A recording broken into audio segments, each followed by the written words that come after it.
आज हम लोग पढ़ेंगे argument of a complex number. तो argument of a complex number पढ़ने के पहले हम लोग ये जानेंगे कि argument of a complex number के कितने टाइप्स होते हैं।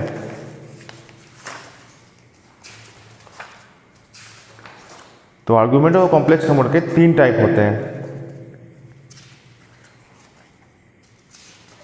पहला टाइप जनरल आर्गुमेंट, दूसरा एम्पलीट्यूड और तीसरा होता है लीस्ट पॉजिटिव आर्गुमेंट। क्या होता है? पहला होता है जनरल आर्गुमेंट,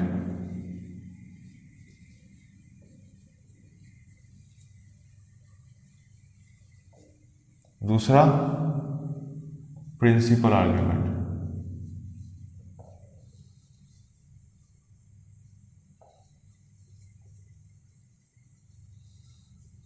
तीसरा लीस्ट पॉजिटिव आर्गुमेंट। लेकिन यदि मुझे जनरल आर्गुमेंट पढ़ना है उसके पहले मुझे प्रिंसिपल आर्गुमेंट पढ़ना पड़ेगा। अगर हम प्रिंसिपल आर्गुमेंट पढ़ लेते हैं फिर उसके बाद हम लोग जनरल आर्गुमेंट पे जाएंगे और फिर उसके बाद लीस्ट पॉजिटिव आर्गुमेंट समझेंगे। तो शुरू करते हैं हम लोग प्रिंसिपल आर्गुमेंट से।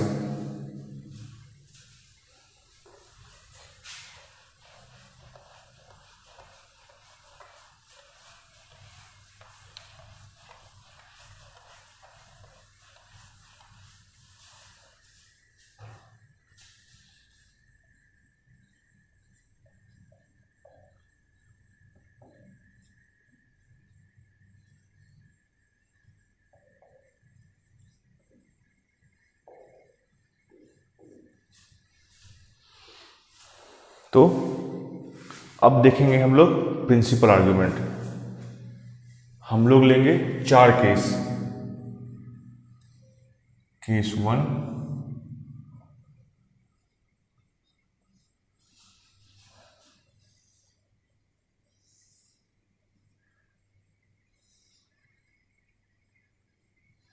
केस 2,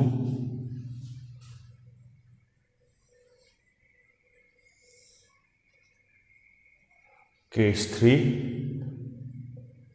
और केस 4।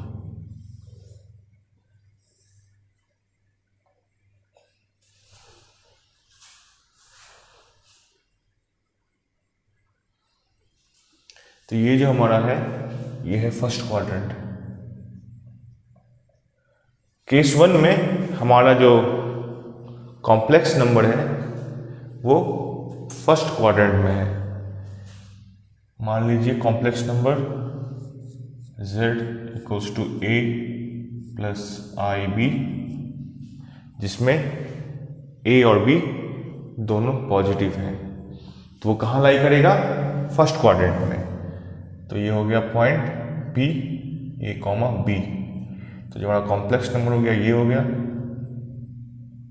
ये पॉइंट P है तो ये कॉम्प्लेक्स नंबर हो गया हमारा, और ये हमारा ओरिजिन है और ये हमारा एंगल है अल्फा। ठीक है। तो जो अल्फा है केस 1 में alpha equals to tan inverse b by a।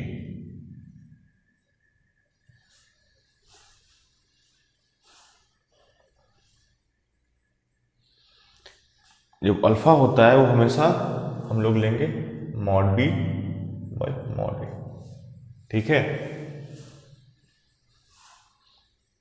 लेकिन जो केस 1 है उसमें a और b दोनों पॉजिटिव है, इसलिए यहां पे हम लोग मॉड a और मॉड b को a और b भी लिख सकते हैं।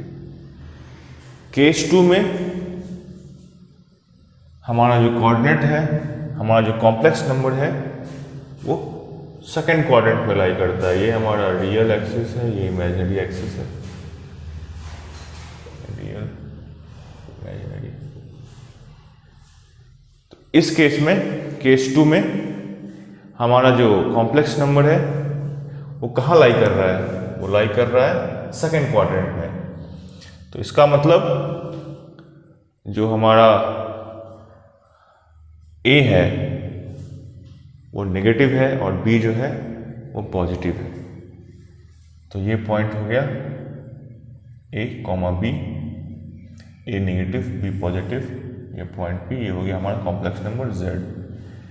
तो इसमें जो अल्फा होगा वो ये होगा।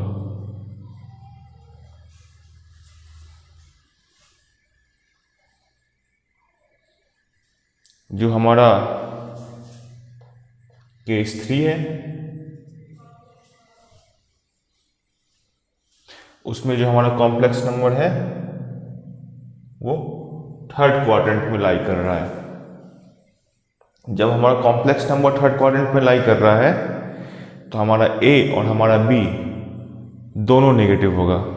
मतलब हमारा जो पॉइंट है यहाँ पे होगा पी, ए कॉमा बी, और ये हमारा होगा जेड, और ये होगा हमारा अल्फा।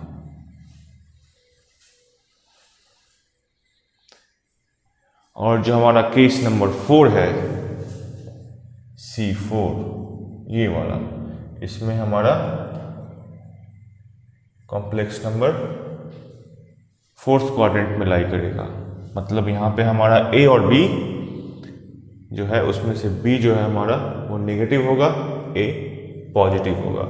ये एक कोई पॉइंट बी है, ये हमारा कॉम्प्लेक्स नंबर है ए कॉमा बी, ये हमारा अल्फा है। चलिए अब क्या है कि हमें लेना है यहाँ पे कि प्रिंसिपल आर्गुमेंट क्या है। हमें प्रिंसिपल आर्गुमेंट कैलकुलेट करना है। तो प्रिंसिपल आर्गुमेंट कैलकुलेट करने के लिए हमें अल्फा का यूज करना है। कैसे? तो प्रिंसिपल आर्गुमेंट क्या होता है? प्रिंसिपल आर्गुमेंट होता है हमारा पॉजिटिव रियल एक्सिस से कॉम्प्लेक्स नंबर का एंगुलर डेविएशन। जैसे कि जो हमारा कॉम्प्लेक्स नंबर z है केस 1 में, तो ये ही हमारा प्रिंसिपल आर्ग्यूमेंट है। जबकि केस 2 में पॉजिटिव रियल एक्सिस से कितना डेविएशन हुआ, ये हमारा जो है प्रिंसिपल आर्ग्यूमेंट हो गया। केस 3 में हमारा पॉजिटिव रियल एक्सिस ये है और ये इमेजिनरी एक्सिस है, तो ये हमारा डेविएशन है, ये हमारा प्रिंसिपल आर्ग्यूमेंट हो गया। और सेम केस 4 में हमारा प्रिंसिपल आर्ग्यूमेंट क्या है, ये हमारा रियल एक्सिस है, ये हमारा इमेजिनरी एक्सिस है, यही हमारा प्रिंसिपल आर्ग्यूमेंट है। तो अब केस वाइज हम लोग देखेंगे प्रिंसिपल आर्ग्यूमेंट क्या है। तो केस 1 में हमारा प्रिंसिपल आर्ग्यूमेंट क्या है, तो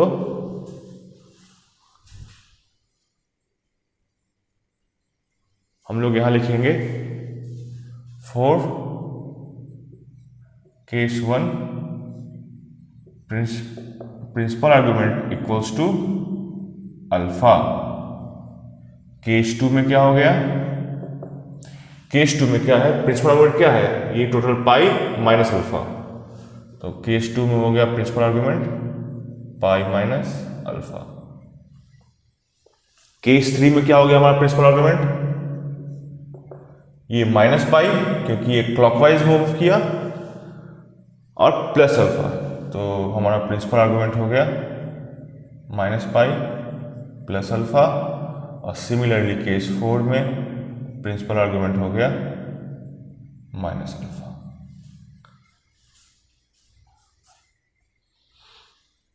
प्रिंसिपल आर्ग्यूमेंट को हम लोग amplitude of a complex number भी कहते हैं। अभी इसको मैं यहां से रिमूव करता हूं, उसके बाद आगे देखेंगे।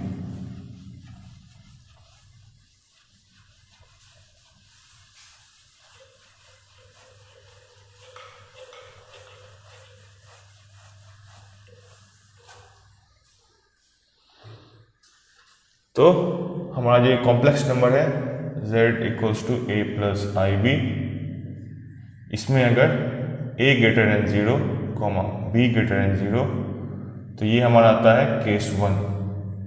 अगर a जो हमारा है वो लेस देन 0 है, b हमारा ग्रेटर देन 0 है, वो आता है केस 2। अगर a भी लेस देन 0, b भी लेस देन 0, वो आता है केस 3। और a ग्रेटर देन 0 और b लेस देन 0 वो आता है हमारा केस 4। वो चारों केस के लिए ये हमारा फॉर्मूला है, where alpha is tan inverse mod b by mod a।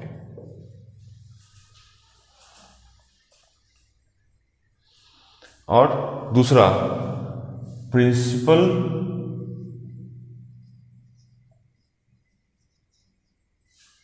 Argument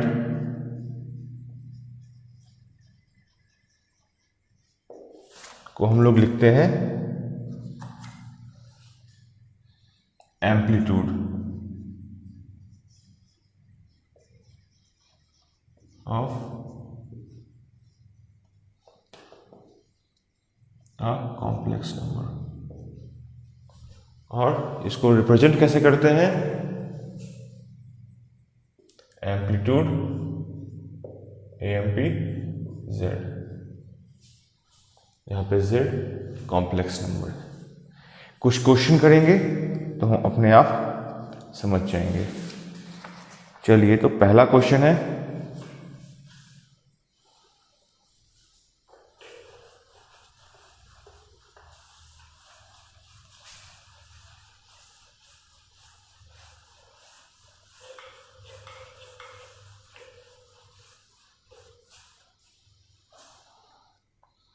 find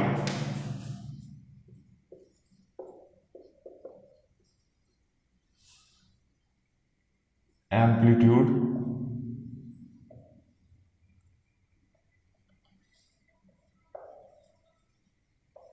of Z where Z equals to -1 minus I। चलिए, अब यहाँ पे हमारा a क्या है? -1, b क्या है? -1। तो हमारा अल्फा क्या हो गया? tan inverse mod -1 by mod -1 equals to π/4। ये हुआ कि नहीं? लेकिन हमारा a और b दोनों निगेटिव है, तो ये क्या हो गया? केस 3। तो यहाँ पे एम्पलीट्यूड ऑफ z हो जाएगा -π प्लस π/4। ये अल्फा या π/4, ये क्या हो गया? -3π/4।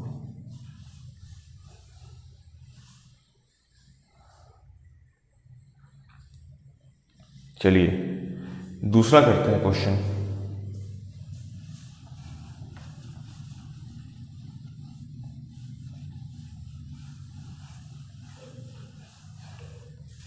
यहाँ पे z का वैल्यू है 1 plus √3i by √3 plus i। इसका हमें एम्पलीट्यूड निकालना है, तो हमें क्या करना पड़ेगा? ऊपर नीचे √3 माइनस i से मल्टीप्लाई करना होगा। तो वो करने के बाद क्या आता है हमारा? 1 प्लस √3i बाई 3 प्लस 1 और इंटू √3 माइनस i। ये क्या हो गया हमारा? √3 minus i plus 3i minus √3i² by 4।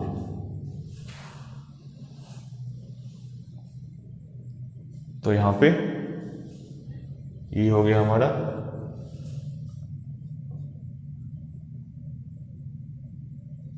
ये i² -1 माइनस पॉजिटिव, तो ये हो गया 2√3 minus I plus 3i plus 2i by 4, ये हो गया √3/2 प्लस i बाई, ये कहाँ लाई कर रहा है?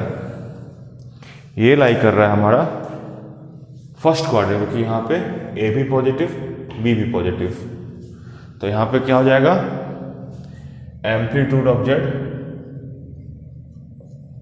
Equals to alpha equals to tan inverse mod B by mod A, वो क्या हो गया? 1/2/√3/2 1/√3 इक्वल्स टू π/6।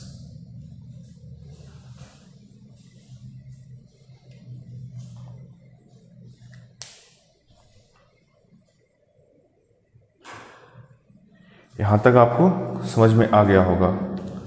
अब हम लोग चलते हैं इसके दूसरे टाइप पे। इसका दूसरा टाइप जो है उसको कहते हैं जनरल आर्ग्यूमेंट।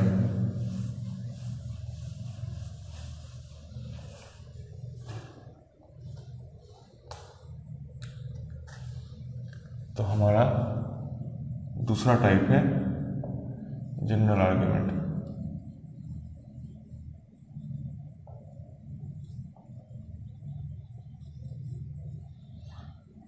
कोई अगर complex number z a plus I B है,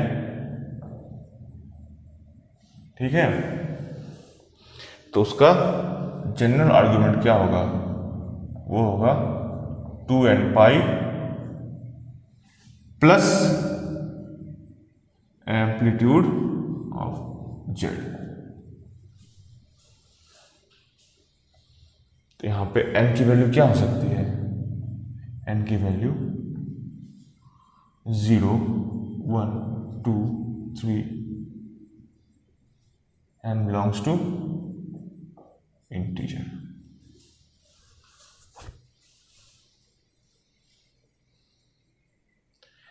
अब हमको आगे क्या देखना है कि जो मैंने पिछले 2 क्वेश्चन किए थे, तो वहाँ क्वेश्चन नंबर 1 में हमारा एम्पलीट्यूड ऑफ जेड आया था -3π/4, और क्वेश्चन 2 में क्या आया था? Amplitude of Z π/6। तो ये दोनों जो क्वेश्चन किए थे, तो इस दोनों के केस में हमारा जनरल आर्गुमेंट क्या होगा? इस केस में जनरल आर्गुमेंट हो जाएगा 2n पाई -3π/4, और इस केस में एम्पलीट्यूड क्या हो जाएगा? 2n pi plus π/6। तो ये जो हमारा प्रीवियस 2 क्वेश्चन था उसके जनरल आर्गुमेंट का रिजल्ट है। अब हम लोग तीसरा टाइप पढ़ेंगे, लीस्ट पॉजिटिव आर्ग्यूमेंट। क्या पढ़ेंगे? Least positive argument.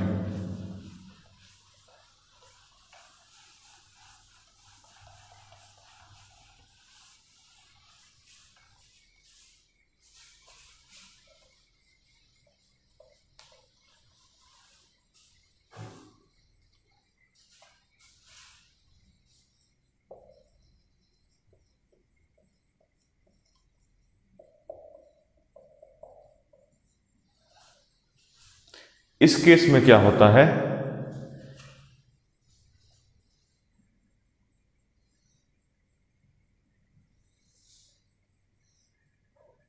ये हमारा रियल एक्सिस है, ये हमारा इमेजिनरी एक्सिस है। इस केस में हम लोग पॉजिटिव एक्सिस से तो किसी कॉम्प्लेक्स नंबर का डिवीजन लेते हैं, लेकिन हमेशा एंटी क्लॉकवाइज। जैसे कि अगर हमारा P1 ये है, इस केस में लीस्ट पॉजिटिव आर्ग्यूमेंट ये हो जाएगा α1, इस केस में ये हो जाएगा α2, इस केस में क्या होगा? ये जाएगा α3, और इस केस में क्या होगा? ये जाएगा ऐसे α4। इसका वैल्यू अगर हम लोग एम्पलीट्यूड के जेड में जो अल्फा लिए थे, tan inverse mod B by mod A, यहाँ पे z equals to A plus I B है। तो हमारा केस 1, 2, 3, 4 में alpha 1 equals to alpha, alpha 2 equals to pi minus alpha, alpha 3 equals to pi plus alpha, और alpha 4 equals to 2 pi minus alpha. ये हमारा least positive argument है। तो जो हमने क्वेश्चन नंबर 1 और 2 किया था, तो क्वेश्चन नंबर 1 में z की वैल्यू थी -1 माइनस आई, उसमें हमारा एम्पलीट्यूड आया था -3 पाई बाई 4, जनरल आर्ग्यूमेंट आया था 2n पाई -3 पाई बाई 4, ठीक है। अल्फा क्या था हमारा वहां पे, पाई बाई 4 था। तो हमारा यहाँ पे लीस्ट पॉजिटिव आर्ग्यूमेंट हो जाएगा pi plus pi by 4 equals to 3 5 pi by 4। क्यों? क्योंकि ये हमारा थर्ड क्वाड्रेंट में लाई कर रहा है, और थर्ड क्वाड्रेंट में क्या है, पाई प्लस अल्फा।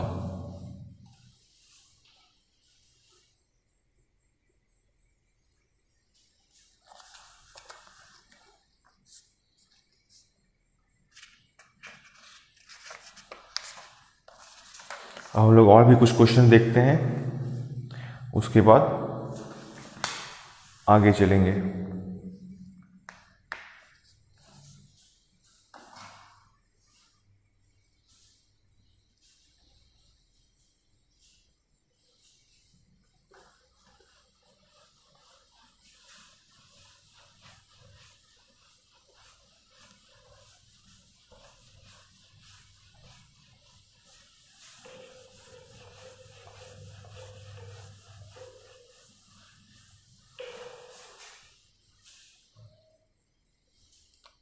क्वेश्चन क्या है कि एक इक्वेशन है z²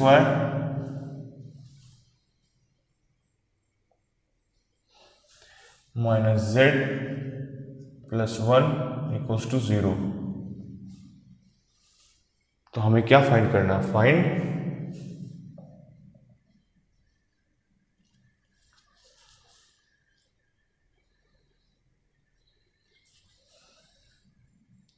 प्रिंसिपल आर्गुमेंट और एम्पलीट्यूड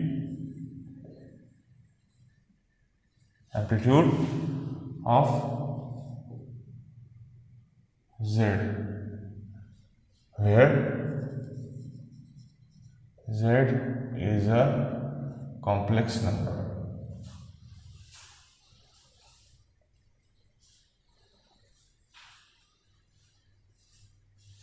चलिए इसको सॉल्व करना शुरू करते हैं। आप क्या करिए कि वीडियो पॉज करिए और खुद सॉल्व करने का कोशिश करिए। अगर आपसे सॉल्व नहीं हो पाता है फिर आप वीडियो को कंटिन्यू करके देख सकते हैं। अगर सॉल्व होता है देन इट्स वेरी गुड। अब यहाँ पे हम लोग क्या एज्यूम करेंगे, z equals to a plus I b. अब इस इक्वेशन में क्या डालेंगे, क्या हो जाएगा, a square minus B square plus 2abi, जो कि जेड स्क्वायर का वैल्यू है minus a minus i b, क्योंकि ये माइनस जेड है, और प्लस 1 इक्वल्स टू 0।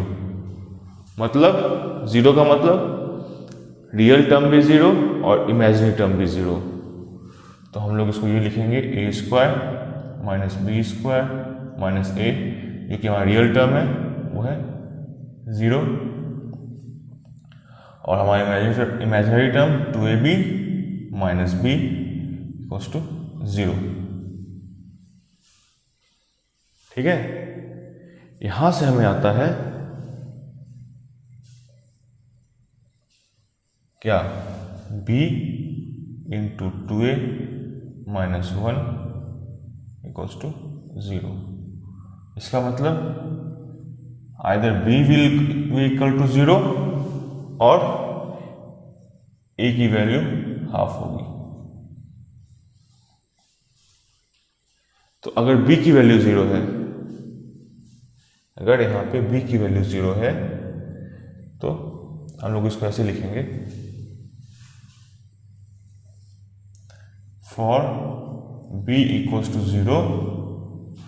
अगर हम लोग बी की वैल्यू 0 यहाँ पे डालते हैं तो इससे हमें दो वैल्यू आती है, either a will equal to 0 और a will be equal to 1। और अगर ए की वैल्यू हाफ है, for a equals to half, यहां पे हाफ डालेंगे तो 1/4 minus B square minus half equals to 0, then b square will B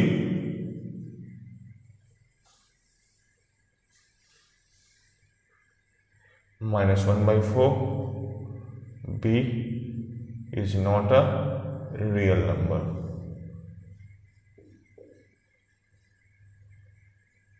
इसका मतलब हमारे पास दो सॉल्यूशन है, ठीक है।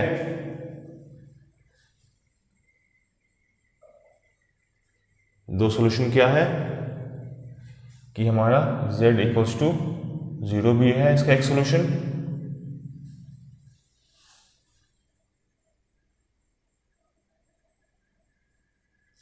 और z इक्वल्स टू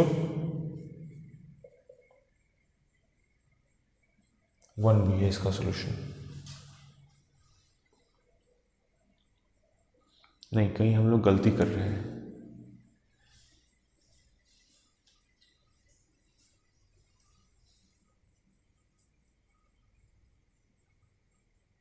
हाफ ये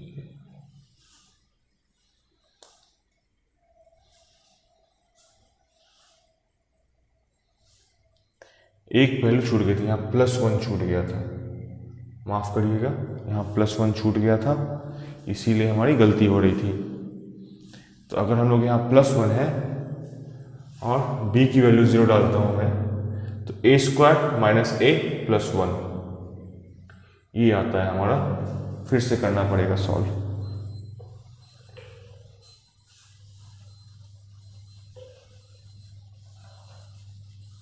b की वैल्यू 0 होती है तो इस इक्वेशन में हम लोग डालेंगे a² b की value 0 minus a + 1 equals to 0। यहाँ से a की वैल्यू क्या आएगी, -b, 1 plus minus b² 1 minus 4ac, तो -4/2 रूट अंडर। तो ये क्या है हमारा, a is not a real number। तो this solution is not feasible।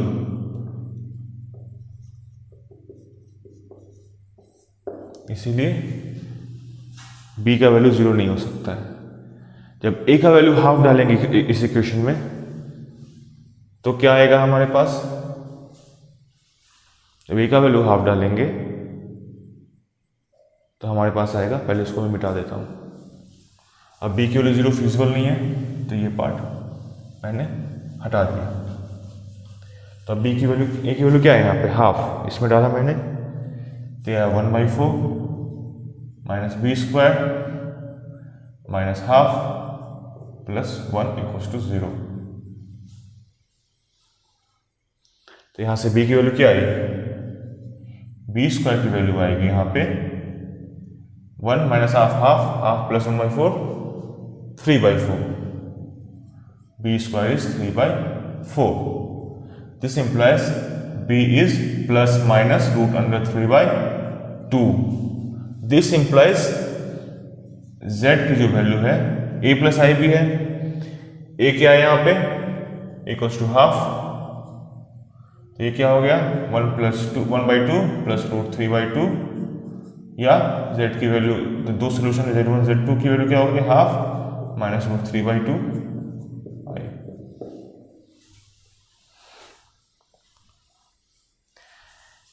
ये केस जो है z1 का, तो जो हमारा z1 है इस केस में ये फर्स्ट क्वाड्रेंट में लाई करता है, क्योंकि a और b दोनों पॉजिटिव हैं। जब a और b पॉजिटिव है तो एम्पलीट्यूड ऑफ z1 क्या हो जाएगा tan इनवर्स अल्फा, इसकी वैल्यू होगी π/3। अब एम्पलीट्यूड ऑफ z2 क्या होगा, एम्पलीट्यूड ऑफ z2 की वैल्यू क्या होगी, इसमें b नेगेटिव है और a पॉजिटिव है, तो माइनस अल्फा। अल्फा की वैल्यू हमें पता ही है π/3 माइनस।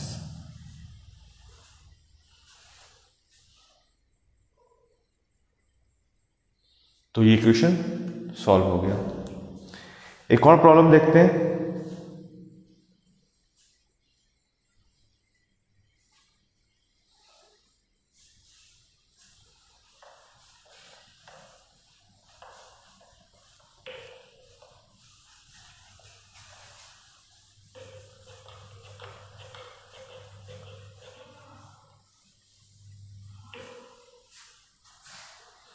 देखिए जब z स्क्वायर है तो इसका दो सॉल्यूशन होगा। इसका मतलब अगर एम्पलीट्यूड ऑफ z पूछ रहा है यहाँ पे, तो there will be two options या two solutions of this question. अब दूसरा क्वेश्चन है 2z स्क्वायर प्लस 1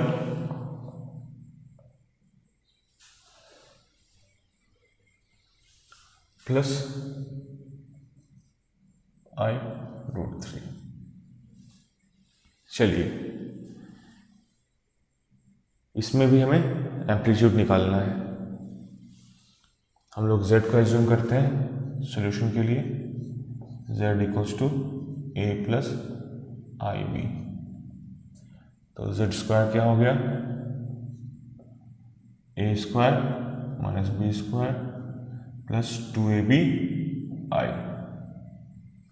अब इसको यहाँ डाल दिए, 2a square minus b square plus 4abi minus plus √3i plus 1 equals to 0। यहाँ से हमें रियल और इमेजिनरी टर्म को अलग करना पड़ेगा। तो 2 इसमें और 0 से इक्वेट करना पड़ेगा। 2a square minus b square ये हमारा एक रियल टर्म है, प्लस 1 ये हमारा एक रियल टर्म है, दोनों को 0 से इक्वेट कर दिए। दूसरा 4ab ये हमारा एक इमेजिनरी टर्म है, प्लस √3 इसको हम लोग 0 से इक्वेट कर दिए। इस दोनों की इक्वेशन को सॉल्व करके हमें a और b की वैल्यू आएगी। तो पहले क्या है, हमें इस इक्वेशन से a की वैल्यू को इसमें डालकर इसको सॉल्व करना है। तो सॉल्व करते हैं।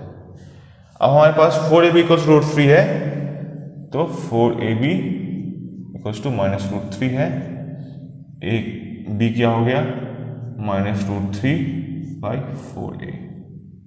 ये हमारी एक वैल्यू आ गई। इस वैल्यू को इस इक्वेशन में डाल देता हूँ। तो उससे क्या आएगा, उससे आएगा हमारे पास 2a square minus 3b square, नहीं b स्क्वायर तो नहीं, 3/16 a स्क्वायर, क्योंकि स्क्वायर है, bracket closed, plus 1 equals to 0। और क्या है, इसको अगर ब्रैकेट को ओपन करेंगे 2a square minus 3/8 a square plus 1 equals to 0। अब पूरे इक्वेशन में 8a स्क्वायर से मल्टीप्लाई कर देते हैं तो 16a⁴ minus 3 plus 8a square equals to 0। ठीक है,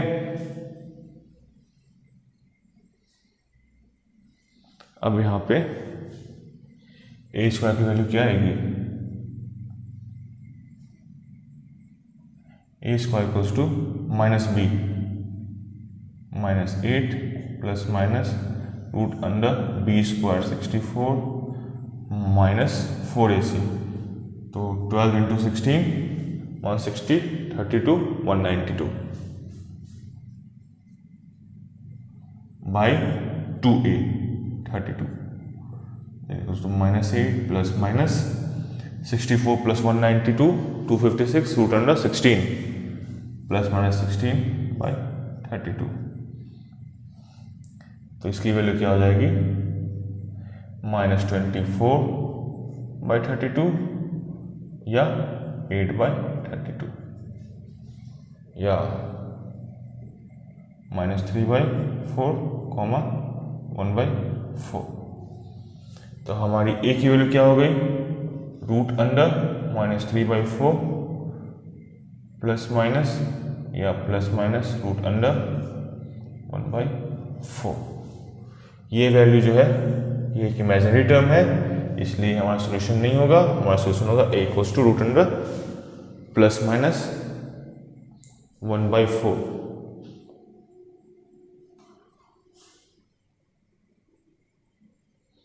अब हमारे पास, इसे मैं मिटा देता हूं।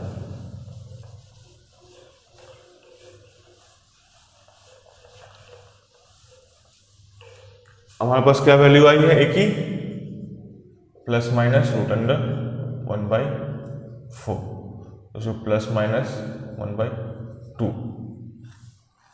और b की वैल्यू क्या थी,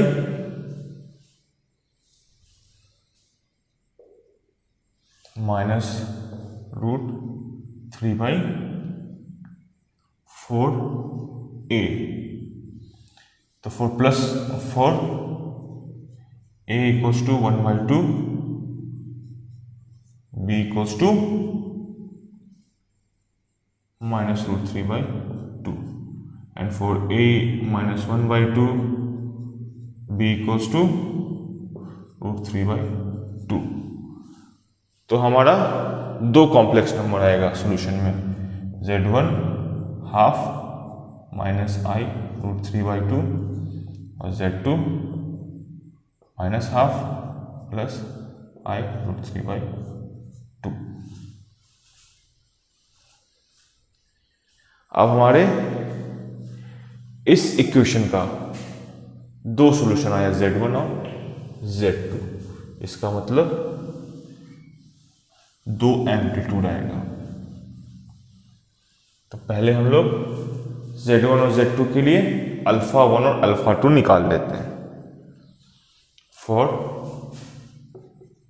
z1 α1 equals to tan inverse mod b by mod a equals to √3 mod b by mod a equals to √3 minus tan inverse √3 equals to π/3।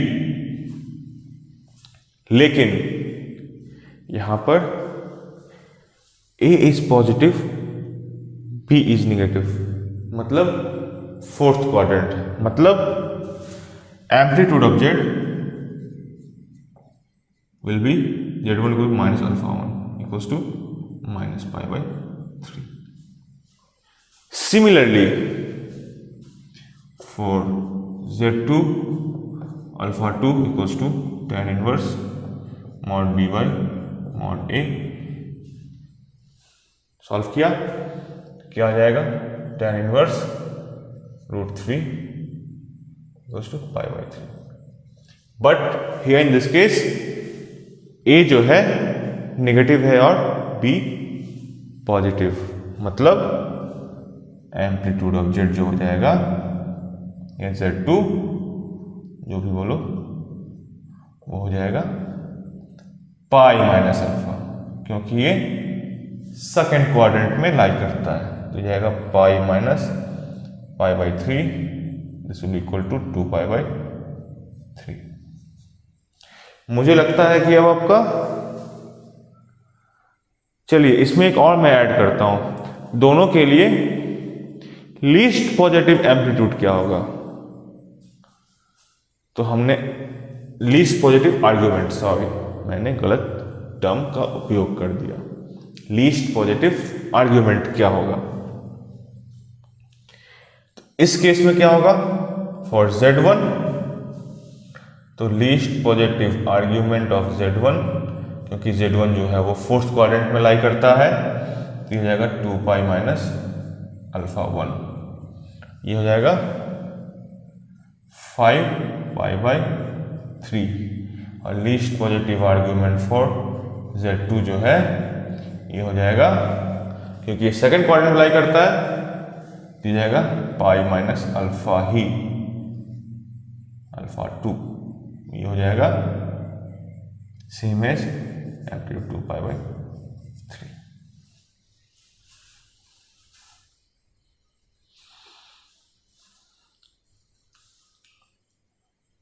मुझे लगता है आपको ये कॉन्सेप्ट समझ में आया होगा। तो हम आगे बढ़े। अब आगे हम लोग क्या देखेंगे, किसी भी कॉम्प्लेक्स नंबर को हम किस तरह से रिप्रेजेंट कर सकते हैं।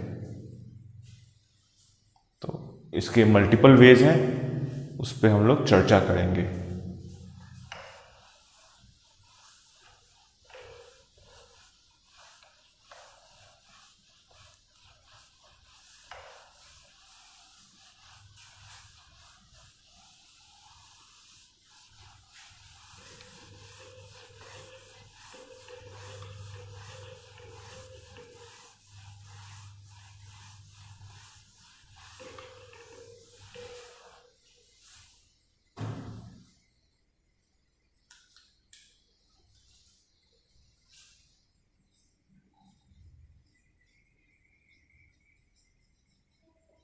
Representation of a complex number।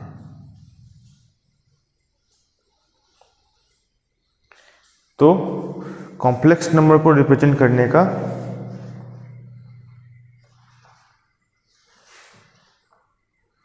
चार तरीका है। तो पहला तरीका है अलजेब्रिक फॉर्म,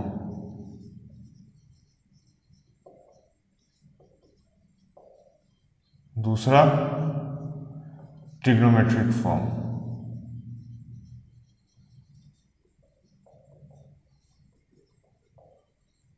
तीसरा एक्सपोनेंशियल फॉर्म,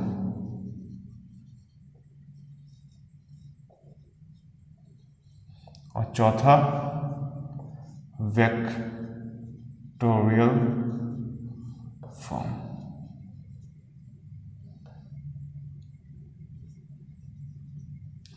अगर आप लोग ये समझ जाते हैं कि चारों फॉर्म बेहतर ढंग से, जो कि मैं यहाँ डिस्कस करूँगा, बहुत ही वृहद, बहुत ही ज़्यादा डिटेल में, तो आपको आगे कॉम्प्लेक्स नंबर के क्वेश्चन सॉल्व करने में बेहद ही आसानी होगी। बहुत ही इजीली आप चुटकियों में कॉम्प्लेक्स नंबर के प्रॉब्लम समझ पाइएगा, सॉल्व कर पाइएगा और एग्जाम में अच्छे नंबर ला पाइएगा।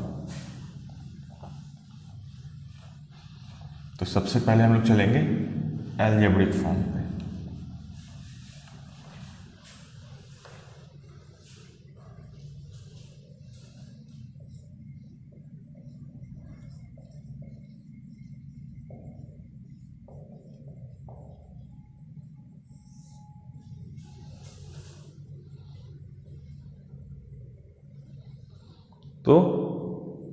कोई कॉम्प्लेक्स नंबर है z equals to x plus I y, इस फॉर्म को कहते हैं एल्जेब्रिक फॉर्म। समझे? जब हम किसी कॉम्प्लेक्स नंबर को इस फॉर्म में लिखेंगे z equals to x plus I y, इसको कहेंगे हम लोग एल्जेब्रिक फॉर्म। तो इस फॉर्म में क्या होगा हमारा, mod z equals to x square plus Y square under root, दूसरा क्या होगा हमारा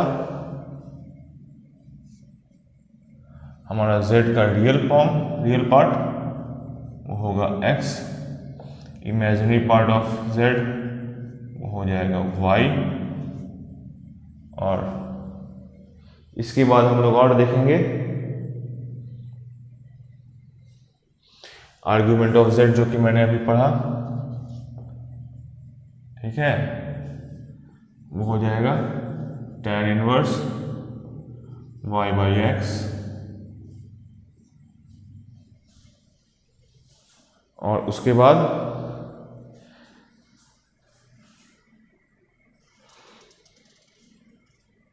हम लोग कुछ क्वेश्चन इसमें करते हैं। इसके बाद हम लोग आगे जाएंगे ट्रिग्नोमेट्रिक फॉर्म पे।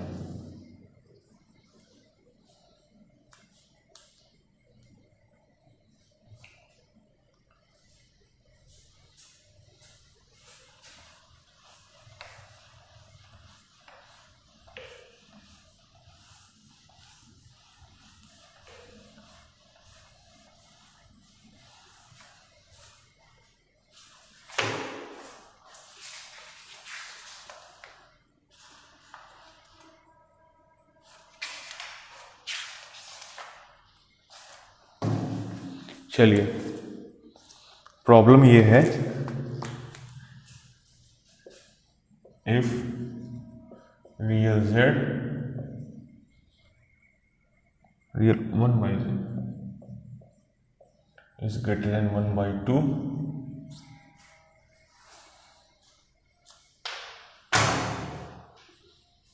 then find the locus of z। चलिए, इसको सॉल्व करने के लिए हम लोग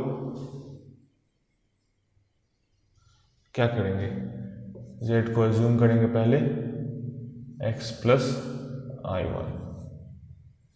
अब z अगर x प्लस आई वाई है तो रियल नहीं, पहले 1 बाई जेड लिखेंगे फिर रियल z देखेंगे। 1 बाई जेड क्या हो जाएगा, अगर ऊपर नीचे हम लोग कॉन्जुगेट ऑफ z से मल्टीप्लाई करते हैं तो z bar by z into z बार हो गया, वेयर z बार जो है x माइनस आई वाई है। ठीक है, अब आगे क्या होगा, ये वैल्यू जो है ये हो जाएगी z bar by mod z square, क्योंकि z इंटू z बार मॉड z स्क्वायर होता है, ये हमें पता है। तो अब ये क्या हो जाएगा, x minus i y by x square plus Y square. इसीलिए हमारा रियल 1 बाई जेड क्या हो जाएगा, x by x square plus Y square. Question में दिया हुआ है कि ये जो रियल z है वो ग्रेटर देन हाफ है। इसका मतलब x square plus Y square by x 2 है।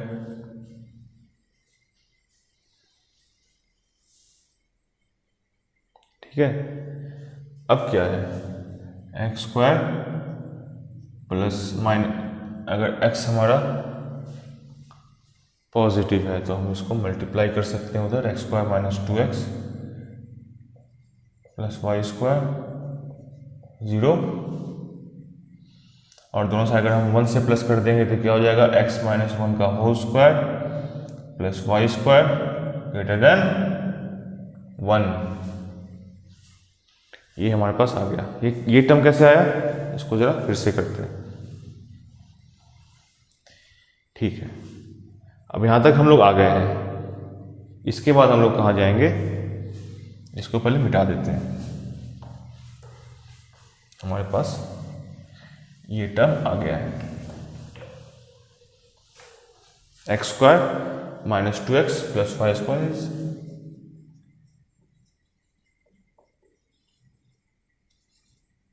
Greater than 0। अब दोनों साइड 1 प्लस करेंगे तो क्या होगा, एक्स स्क्वायर माइनस 2x प्लस 1 plus Y square greater than 1।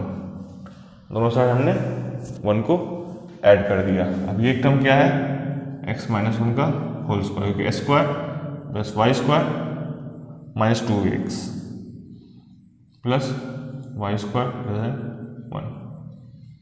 अब ये जो हमारा टर्म है ये एक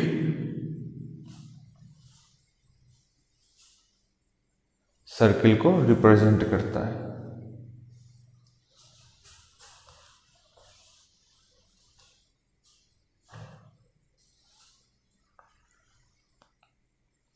ठीक है, ये जो टर्म है वो हमारा एक सर्किल को रिप्रेजेंट करता है जिसका कि सेंटर 1,0 है।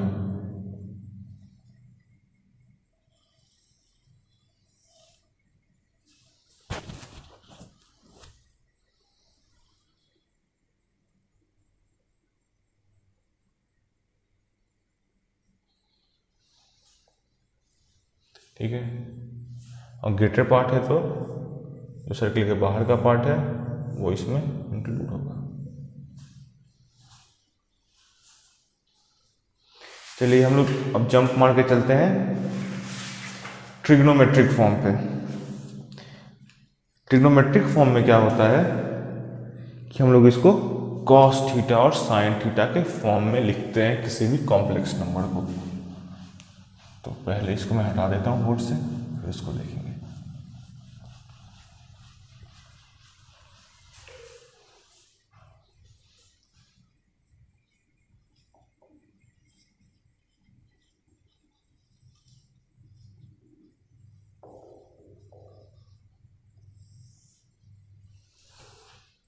इसमें कोई कॉम्प्लेक्स नंबर अगर z equals to x plus I Y है जो कि एल्जेब्रिक फॉर्म है, उसमें क्या करते हैं हम लोग, इसको ऐसे लिखेंगे, ऊपर नीचे मॉड z से मल्टीप्लाई कर देंगे,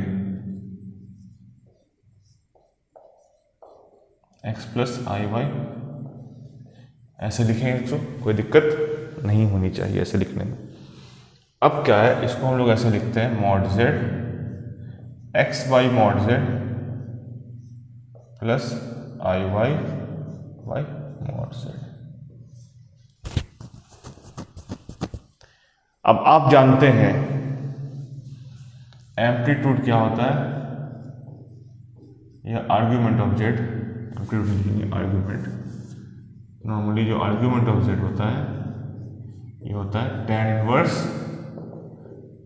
y बाई एक्स। और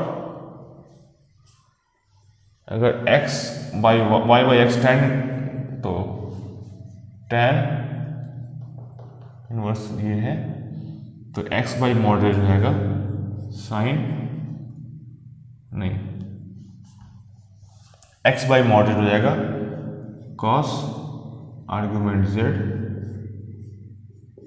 equals to x by mod z, और sine argument z equals to y by mod z। ठीक है, अगर इसको हम लोग अल्फा से रिप्रेजेंट किए तो ये हो गया कॉस अल्फा, ये हो गया साइन अल्फा। तो इसमें इक्वेशन में डाल दिए तो इसको लिख सकते हैं mod z equals to cos alpha plus I sine alpha. ठीक है, और मॉड z को अगर हम लोग r लिख दिए तो इसको ऐसे लिखते हैं r cos alpha plus I sine alpha, where alpha equals to tan inverse y by x और r equals to mod z।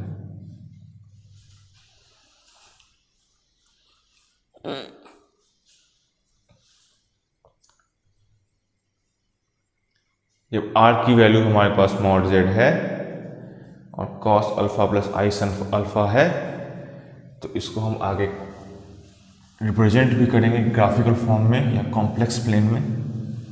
देखिए कैसे करते हैं।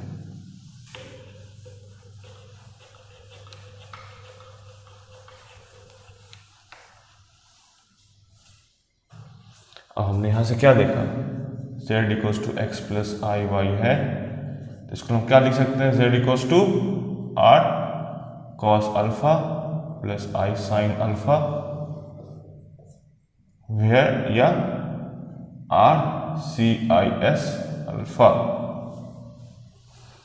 वेयर ये जरूर याद रखिएगा, alpha equals to tan inverse y by X, यहाँ मॉड नहीं है, ये ध्यान दीजिएगा, और r equals to x square plus Y square root under.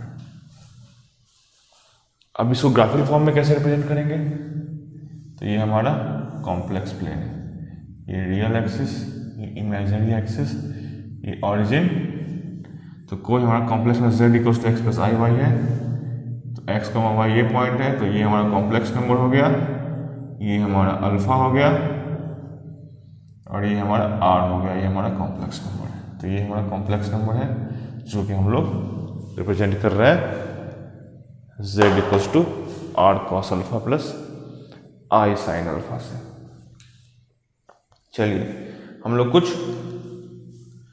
इसके क्वेश्चन सॉल्व करते हैं। जो यहाँ अल्फा है वो ये है, और अल्फा को हम लोग जनरली अगर इक्वेशन है और उसमें हमको इस फॉर्म में लाना है, अगर ये कॉम्प्लेक्स नंबर का इक्वेशन इसको हम इस फॉर्म में लाना है, तो अल्फा जो होता है हमारा एम्पलीट्यूड ऑफ जेड होता है, उसको हम लोग ऐसे भी रिप्रेजेंट करते हैं। चलिए सॉल्व करते हैं कुछ क्वेश्चन।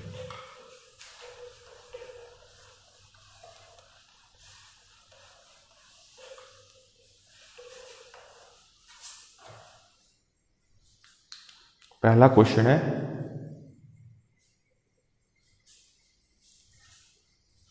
z इक्वल्स टू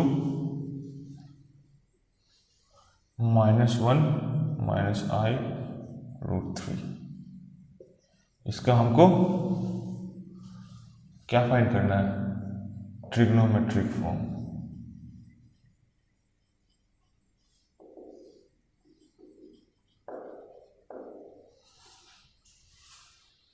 तो पहले हम लोग क्या लेंगे, इसमें पहले हम लोग निकालेंगे amplitude of z equals to, ये कहाँ लाई कर रहा है, ये लाई कर रहा है थर्ड क्वाड्रेंट में, मतलब minus pi plus alpha, minus pi plus tan inverse mod b by mod a, tan inverse mod minus root 3 by mod minus 1 equals to minus pi, tan inverse root 3 क्या हो गया, पाई by 3,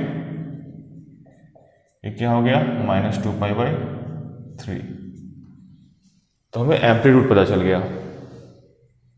अब हमें amplitude Z पता चल गया, अब हमें क्या निकालना है, मॉड ऑफ जेड, ये क्या होगा root 3 square plus 1 square power half, ये हो गया 2।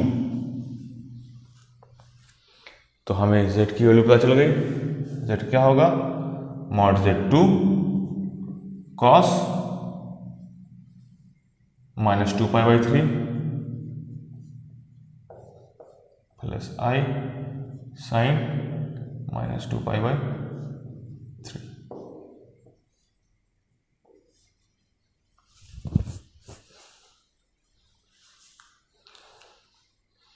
चलिए अब हम लोग आगे बढ़ते हैं एक्सपोनेंशियल फॉर्म पे।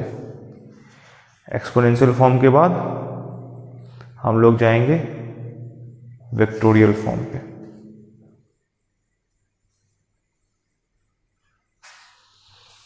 चलिए, तो अगला है एक्सपोनेंशियल फॉर्म।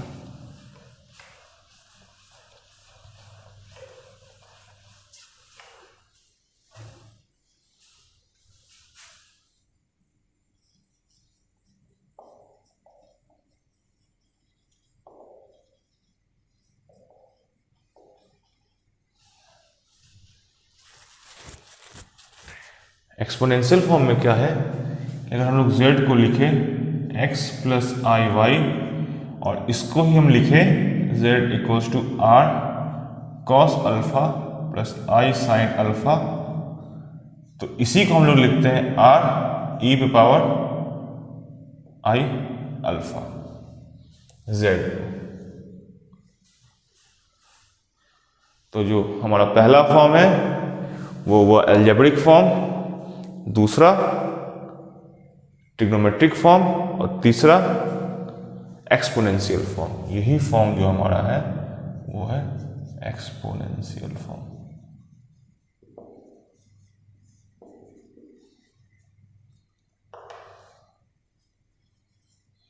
अब यहां पे क्या है कि अगर इस दोनों इक्वेशन को देखेंगे तो हमें पता चल जाएगा e पावर आई अल्फा जो होता है कॉस अल्फा प्लस आई साइन अल्फा होता है। अगर हम लोग अल्फा की जगह माइनस अल्फा डाल देते हैं तो क्या होगा, e पावर माइनस आई अल्फा क्या हो जाएगा, कॉस माइनस अल्फा प्लस आई sine minus alpha. Cos minus alpha जो होता है वो होता है कॉस अल्फा, ठीक है, लेकिन माइनस साइन माइनस अल्फा हो जाता है माइनस साइन अल्फा, तो ये प्लस की जगह यहाँ हो जाएगा माइनस आई साइन अल्फा। अब इस दोनों इक्वेशन को हम लोग क्या करेंगे, जोड़ देंगे।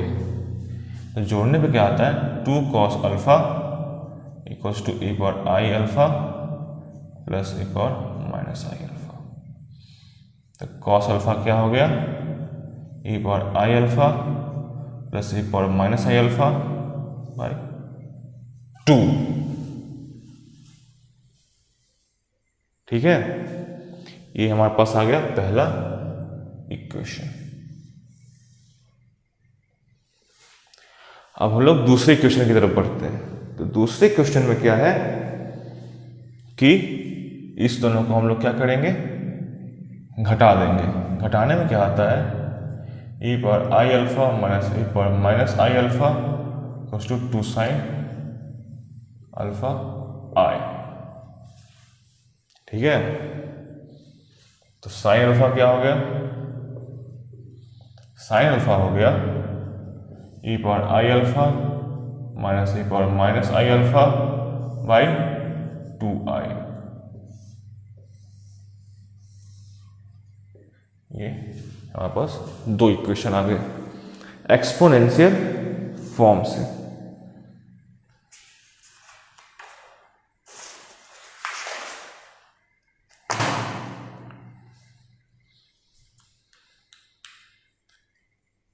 अब हम लोग आगे बढ़ते हैं वेक्टोरियल फॉर्म पे।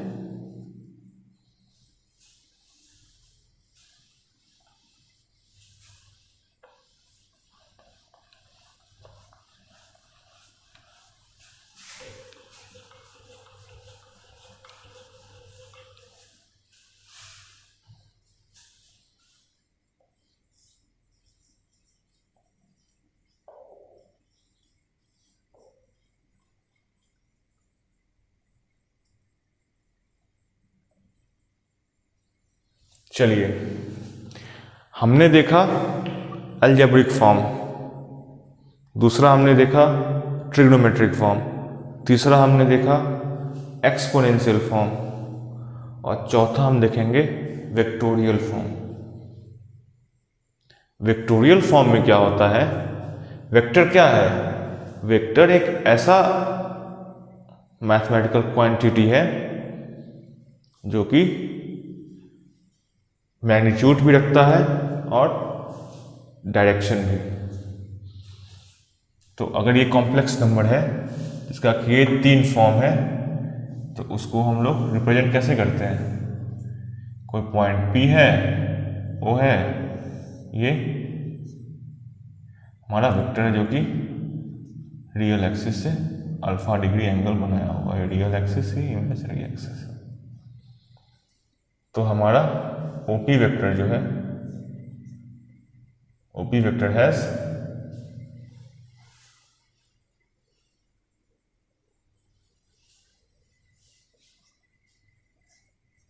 Magnitude into direction. Magnitude of OP is R, direction is I alpha. तो जो डायरेक्शन है तो मॉडुलस ऑफ E पर I अल्फा इज 1, जो कि हमारा डायरेक्शन वेक्टर है और यूनिट वेक्टर, और ये हमारा मैग्नीट्यूड है।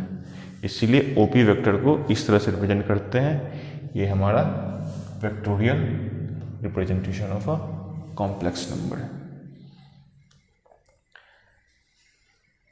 अब आप यहां तक समझ गए होंगे। तो हम अब अगले लेक्चर में properties of conjugate modulus and argument पढ़ेंगे।